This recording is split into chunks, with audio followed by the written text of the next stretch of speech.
Say, man, Chris Brown has filed a $500 million lawsuit against Ample LLC and Warner Brothers in response to a defamatory documentary. Los Angeles County is where the lawsuit was filed. It says that Chris Brown and his attorneys filed a $500 million lawsuit January the 21st, 2025 in the Superior Court of Los Angeles against Ample LLC and Warner Brothers, along with individuals responsible for producing Chris Brown: A History of Violence. Despite being notified of the false and misleading narrative accusing Mr. Brown of heinous acts, including sexual assault and evidence tampering, allegations that had been discredited in court and dismissed as baseless, the defendants released the documentary on October the 27th, 2024, without regard for Mr. Brown, prioritizing profits over journalistic integrity. In doing so, they sensationalized,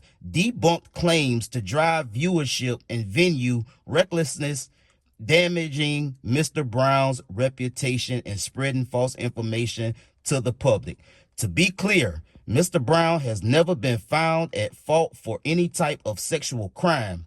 Central to the documentary's narrative in Deja Chantel Frank, identified as Jane Doe in the film, her false allegations against Mr. Brown were thoroughly discredited in court years ago.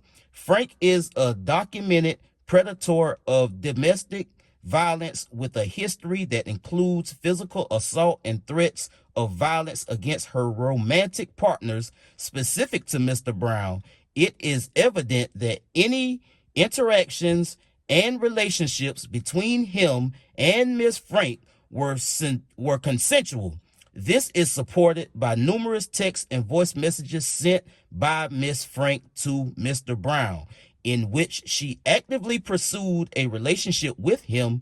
It is perplexing that these production companies would elevate her discredited claims over the truth established in a court of law. Despite being fully aware of these facts prior to the documentary's release, Ample LLC and Warner Brothers chose to amplify her defamatory lies and outrageous acts that not only undermines journalistic integrity, but also disrespects the experience of genuine survivors of intimate partner violence. This case is about protecting the truth, said Mr. Brown's attorney, Levi McCatherine. Despite being provided with evidence disproving these claims, the producer of the documentary intentionally promoted false and defamatory information, knowingly disregarding their ethical obligations as journalists. Their actions undermine not only Mr. Brown's decades-long efforts to rebuild his life, but also the credibility of true survivors of violence. Through this legal action, Mr. Brown seeks accountability and aims to stand against the exploitation of misinformation for personal gain. Additionally, a portion of the $500 million will be donated to survivors of sexual abuse. His 2017 documentary, Chris Brown, Welcome to the Life, remains the definitive account of his experience and growth. And it goes on to give media information for people to reach out. Now, TMZ caught up with Chris Brown's attorney, Levi McCatherine, for comments about this matter. Let's get to the content. We know that there's always going to be some women, some men out there that try to take advantage of these celebrities and try to exploit them and try to make money off them. There's lots of them.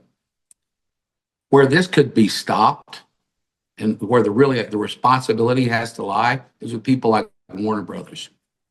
When you have giant companies with all of these smart people that are in there making these decisions, and the decision is, we're going to take this one girl who's been completely discredited story and protect her identity and treat her like a victim and put this out there for the public eye, and we're going to smash these celebrities and we're going to throw them under the bus and we're going to ruin their lives because it will make Warner Brothers a little bit more money. That's not right. And that's not good. And I'll just say it right here. Shame on you, Warner Brothers. Shame on you, big companies, for doing this to people's lives. Because at the end of the day, People are more important than companies. Every single person in this country, from the lowliest to whoever you think is on the top, is more important than the biggest companies in this country.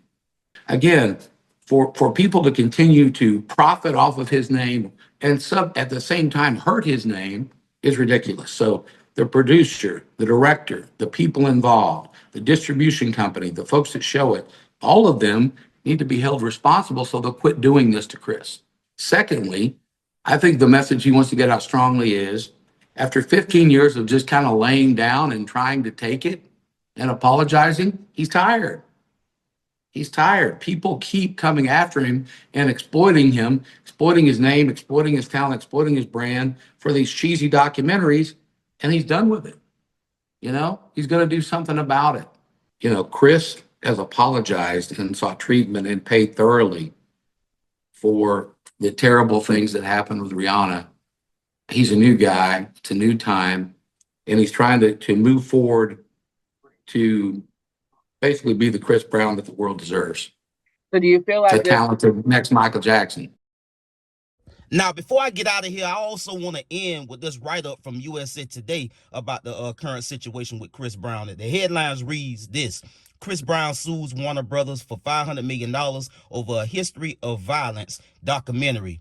It goes on to say this: Chris Brown is taking legal action months after a documentary exploring his alleged history of violence was released. The singer-songwriter sued Warner Brothers, Discovery, and several others for their role in the production of Chris Brown, A History of Violence, a documentary film chronicling Brown's alleged patterns of abuse. He is seeking $500 million in damages, alleging libel and intentional infliction of emotional distress.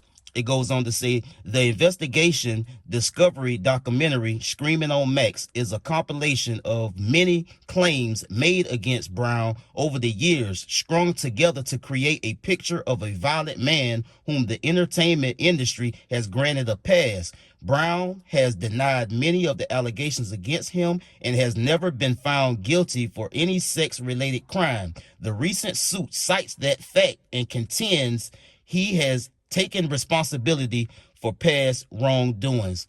And so that's what it is, man. Now, I don't want anybody, or anybody shouldn't, compare this situation with Chris Brown suing Warner Brothers to Drake suing Universal Music. The two are not the same at all. So I'll get at y'all on the next one. Y'all be smooth. I'm out.